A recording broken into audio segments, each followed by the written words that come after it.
আমরা দেখেছিলাম দোকান বসানোকে কেন্দ্র করে মহেশতলা একেবারে উত্তপ্ত হয়ে উঠেছিল। আর সেই ঘটনার পর পুলিশের রদবদল, আপনাদেরকে আরো একবার জানিয়ে রাখি, পুলিশের রদবদল মহেশতলা কাণ্ডের পরই রবীন্দ্রনগর থানার আইসি মুকুল মিয়াকে বদলি দার্জিলিংয়ে পাঠানো হলো মুকুল মিয়াকে।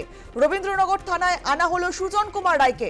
মালদার রতুয়া সার্কেল ইন্সপেক্টর ছিলেন সুজন। মহেশতলার এসডিপিও কামরুজ্জামান মোল্লাকে বদলি, কামরুজ্জামানকে পাঠানো হলো স্টেট আর্ম পুলিশে। মহেশতলার নতুন এসডিপিও সৈয়দ রেজাউল কবির, রাজারহাট থানার আইসি ছিলেন সৈয়দ রেজাউল কবির, এমনটাই জানা যাচ্ছে। মহেশতলা কাণ্ডের পর পুলিশের রদবদল। আমরা দেখেছিলাম কিছুদিন আগে মহেশতলায় দোকান বসানোকে কেন্দ্র করে একেবারে উত্তপ্ত পরিস্থিতি হয়ে উঠেছিল এবং পুলিশকে লক্ষ্য করে ইট বৃষ্টি, আমরা সেই ছবি আপনাদেরকে দেখিয়েছিলাম এবং পুলিশ কর্মীরা তারা কিন্তু রীতিমতো আহত হয়েছিলেন। আর এবার মহেশতলা কাণ্ডের পরই পুলিশের রদবদল, রবীন্দ্রনগর থানার আইসি মুকুল মিয়াকে বদলি দার্জিলিংয়ে পাঠানো হলো মুকুল মিয়াকে। রবীন্দ্রনগর থানায় আনা হলো সুজন কুমার রায়কে। মালদা রতুয়া সার্কেল ইন্সপেক্টর ছিলেন এই সুজন কুমার রায়। মহেশতলার এসডিপিও কামরুজ্জামান মোল্লাকে বদলি। এ বিষয়ে আমরা কথা বলবো।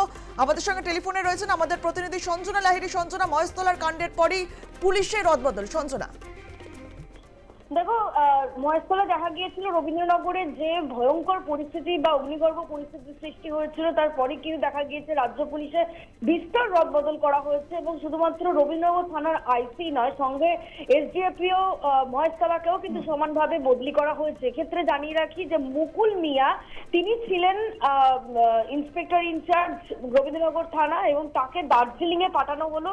এর পাশাপাশি দেখা যাচ্ছে এসডিপিও কেও কিন্তু নতুন আনা হয়েছে এবং বর্তমানে কিন্তু সৈয়দ রেজাউল কবির, যিনি দেখা গিয়েছে যে বিধাননগর পুলিশ কমিশনারেটে ছিলেন রাজারহাট থানার আইসি হিসেবে, তাকে এসডিপিও মহেশতলা করে নিয়ে আসা হলো।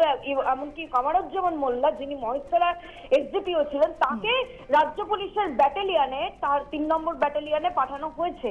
এর পাশাপাশি সারা রাজ্যে আরো বেশ কয়েকটি থানায় কিন্তু রদবদল হয়েছে। সেক্ষেত্রে তোমাকে জানিয়ে রাখি যে এসটিএফ এর ইন্সপেক্টর চেঞ্জ করা হয়েছে।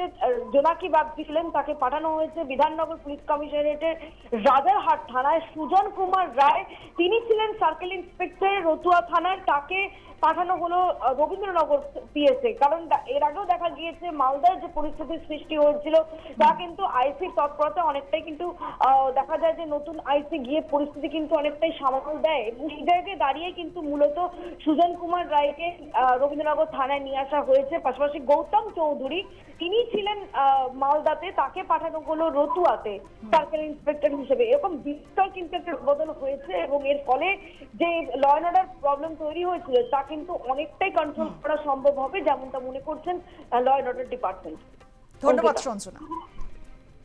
মহেশতলা কাণ্ডের পর পুলিশের রদবদল আমরা দেখেছিলাম। মহেশতলা একেবারে উত্তপ্ত পরিস্থিতি হয়ে উঠেছিল এবং সন্ধ্যেবেলা দেখেছিলাম পুলিশে একেবারে ছয়লাপ। আর এবার পুলিশের রদবদল, রবীন্দ্রনগর থানার আইসি মুকুল মিয়াকে বদলি দার্জিলিংয়ে পাঠানো হলো মুকুল মিয়াকে। রবীন্দ্রনগর থানায় আনা হলো সুজন কুমার রায়কে। মালদা রতুয়া সার্কেল ইন্সপেক্টর ছিলেন সুজন।